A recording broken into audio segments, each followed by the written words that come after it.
Assalamualaikum. Alhamdulillah, mega sale kita telah tamat pada 29 dengan 30 Jun.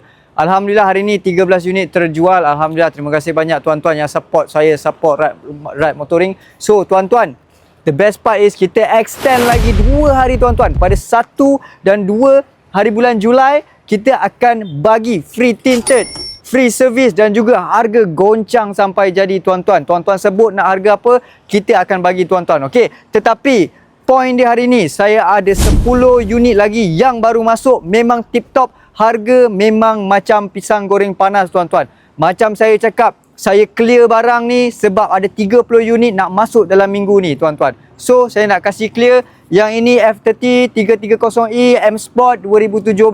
Saya nak jual dengan harga RM45,800 sahaja.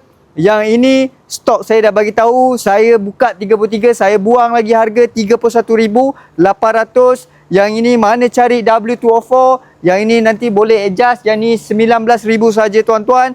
Yang ini pun RM19,000 sahaja tuan-tuan. Okey, ni 1.4 tuan-tuan. Mana yang cari W204 C250 full conversion, siap ada spoiler, siap ada exhaust on off, room boleh tutup. Yang ini saya jual RM38,800 sahaja. Full conversion tuan-tuan. Body kit dah pakai memang cantik tuan-tuan. Siapa yang nak kereta ni, tolong datang mega sale extend ni tuan-tuan. 1 dengan 2 Julai je. Lepas ni kita takkan extend dah. Confirm. Ramai yang tanya, kenapa 2 hari je? Kita tambah lagi 2 hari tuan-tuan. Ini saya dah bawa tadi 530i. Yang ini tak ada siapa pun usik dia tadi. Tetapi kalau tuan-tuan tengah mencari BMW E60 3.0 liter, ini dia tuan-tuan, padu. Saya nak jual dengan harga RM19,000 saja jalan. Tuan-tuan, yang ini tengok dia cantik tak cantik tuan-tuan. Yang ini saya nak jual dengan harga RM20,000 sahaja tuan-tuan.